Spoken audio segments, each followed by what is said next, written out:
हिमाचल प्रदेश के उपमंडल हरोली के गांव में पिछले माह श्री प्रकाश दास मुनि द्वारा भ्रमण यात्रा जिला में शुरू की गई थी और उसी दौरान कुछ हरोली विधानसभा से संबंध रखने वाले लोगों ने रात को उनके साथ मारपीट की थी।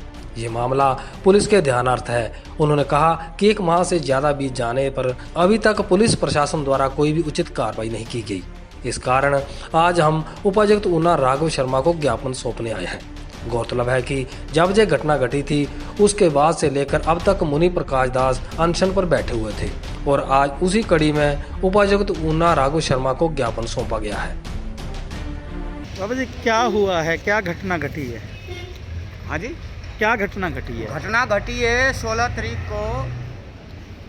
हम पंजाब से रम्मट में होते हुए आ रहे थे जी।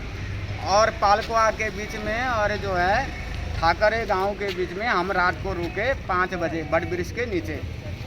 उस बड़ ब्रिज के नीचे गांव दूर है, ना कोई नदी है, ना कोई मसान है, ना कोई आबादी है। इसलिए हम रात को वहाँ रुके और रात को ही वहाँ के लोगों ने पुलिस थाने में फ़ोन किया कि कुछ लोग यहाँ आकर रुके हुए, लेकिन रात को कुछ नहीं हुआ। सवेरे 11 बजे पुलिस आई, हमें पूछताछ की और संदोगर की पुलिस थी, वो चले गए अपने। उस दिन रात को फिर हम वहाँ दूसरे दिन रुके। हमारे बच्चे थके हुए थे, कई दिन से सफ़र में चले हुए थे और हम लोगों ने बस्तर वगैरह ढोना था। पानी का साधन है, बाकी वहाँ कुछ नहीं है। दिया बांध है, बेशक आप लोग देख सकते हो।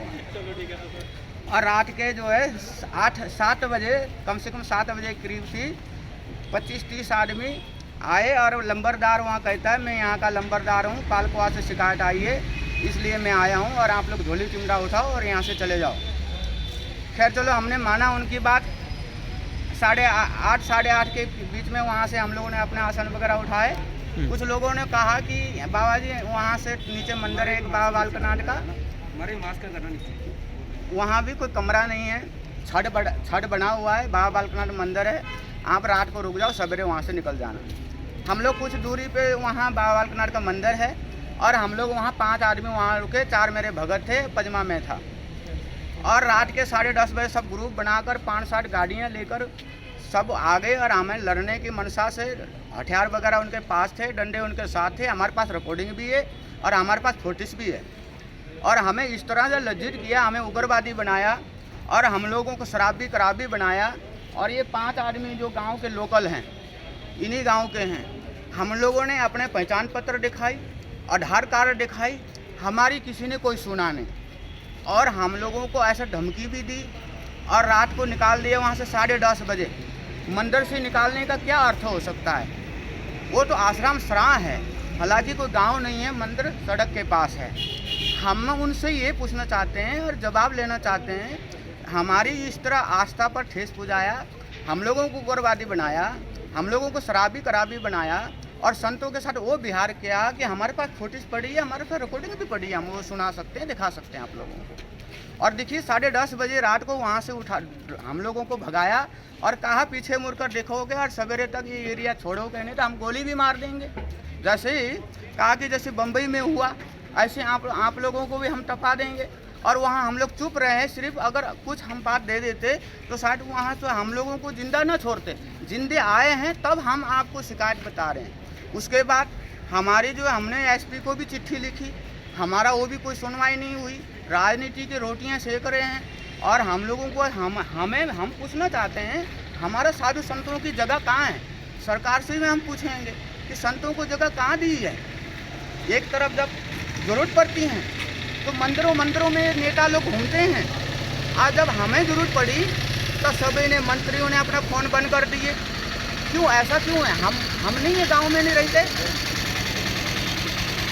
हम समाज में नहीं आते, हम लोग मनुष्य नहीं है, साधु संतों को गिनती नहीं है जी। और हम सनातनी इस देश के वासी और यहीं हम गुलाम हो गए, हमारा धर्म इतना गुलाम है। और पुलिस वाले कहते हैं कि आपने वहाँ से लेखा कर ले आए हैं। अब हम लोग बताओ, आप लोग कहते पुलिस वालों से घूमने के लिए मंजूरी लेकर आए हैं क्या? हमने रोड में हाथी घोड़े लेकर रथ लेकर प्रदर्शन कर रहे थे? हम 5 मूर्तियाँ थे, जंगल जाते हैं, वन में रहते हैं, चलना तो इस सड़क से ही है। इसी सड़क से भगवान आकर गए, सतगुरु लोग सभी इसी सड़क से होकर गए। लेकिन आज हमारे नाक दम दे दी इन लोगों ने। जहाँ जहाँ देखो साधु संत मारे जा रहे हैं, कोई पूछ रहा है उनको? कौन लोग थे वो? हाँ जी, महाराज जी कौन लोग थे? रात का समय था, हमें इतना पता है, उन्होंने प्रधान को भी फ़ोन किया, प्रधान आया, BBC नंबर बताया उसने, ठीक है जी। और उसकी घरवाली प्रधानी है, रात को 10 बजे वो आया, उसको नॉलेज नहीं है क्या हम लोगों की जो सरकार ने दी है ये सब झूठा ही है?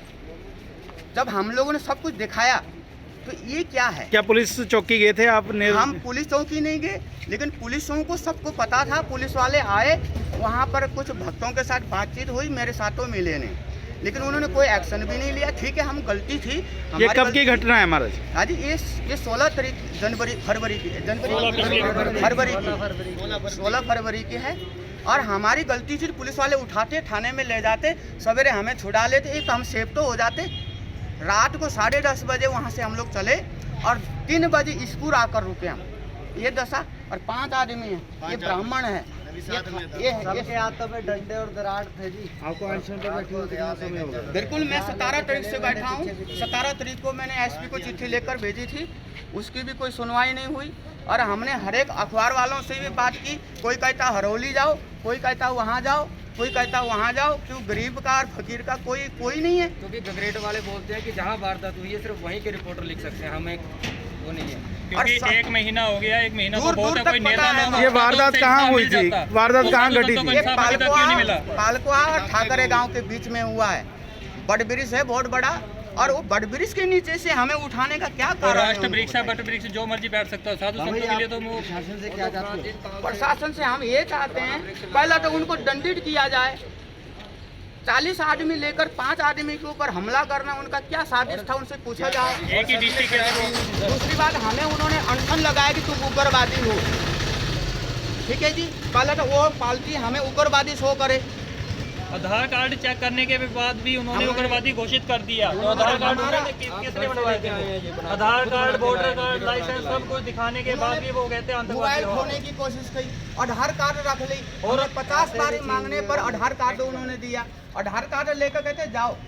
हमने कहा आपका क्या पता अगले मोड़ पे जो है आप लोगों ने हमें फंसा दे, हमारी आधार कार्ड तो दो। अभी आपको लगता है प्रशासन आपका साथ देगा? जरूर, अगर आप लोगों के चैनल के माध्यम से कुछ हो सकता तो हमने हमने एक लेटर PM ऑफिस भेजा है, CM ऑफिस भेजा, SP ऑफिस भेजा, यानी 1 महीने से ज़्यादा टाइम हो गया है, कोई इंसाफ नहीं मिल पाया। हमें जल्द से जल्द इंसाफ मिलना चाहिए। गुरुजी अनशन पर बैठे हैं, जब तक मुझे इंसाफ नहीं मिलता तब तक मैं अन्न ग्रहण नहीं करूँगा। हम ये चाहते हैं गुरुजी का अनशन टूटे, जल्द से जल्द जो दोषी है उन पर कार्रवाई होनी चाहिए और गुरुजी अन्न ग्रहण करें। उनको अनशन पर बैठे हुए कितना? ये 16 तारीख को घटना घटी थी, तब से गुरुजी ने प्रण ले लिया था तारीख से हमने प्रतिज्ञा ली है कि हम भी कुछ करके दिखाएंगे। अब भाई हम लोग आप लोगों के सबके पास आए हैं, सबको कहा तो कानून होना चाहिए, तो सबके लिए एक जैसा होना चाहिए। नेता लोग होते तो उनके लिए 2 दिन में इंसाफ मिल जाता, तो साधु संतों के लिए आवाज़ कौन उठाएगा? कई साधु संत है, उनकी आवाज़ तो उठती नहीं है। हमने आवाज़ उठाई, कईयों की उठती नहीं है, उनको इंसाफ भी नहीं मिल पाता।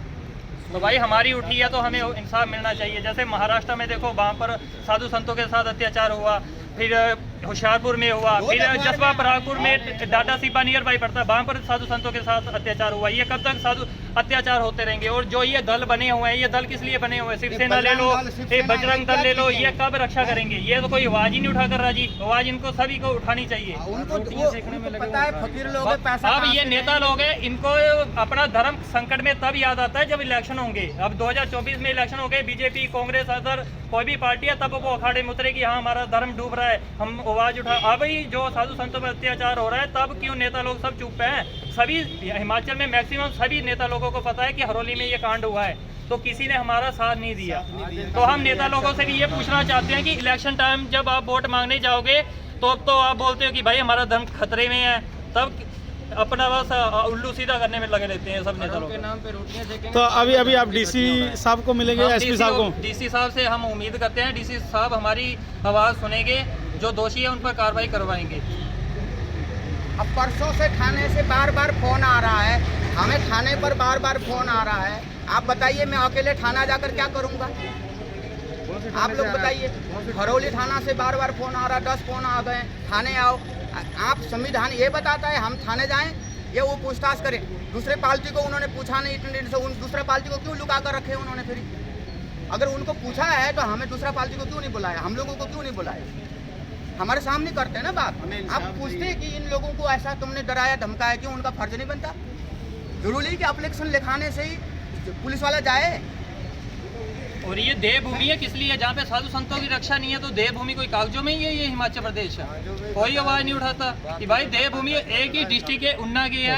आउट ऑफ डिस्ट्रिक्ट या आउट ऑफ स्टेट का कोई साधु संत आएगा तो हरोली वाले उनके साथ क्या करेंगे? जो भक्त जन थे, एक था ईसपुर का था, अम्ब का था और लोहारा का था, ये एक ही डिस्ट्रिक्ट पड़ता है, उसी के साथ ऐसा बिहेवियर कर रहे हैं तो अदर डिस्ट्रिक्ट या अदर स्टेट का आएगा तो उसके साथ क्या करेंगे ये लोग?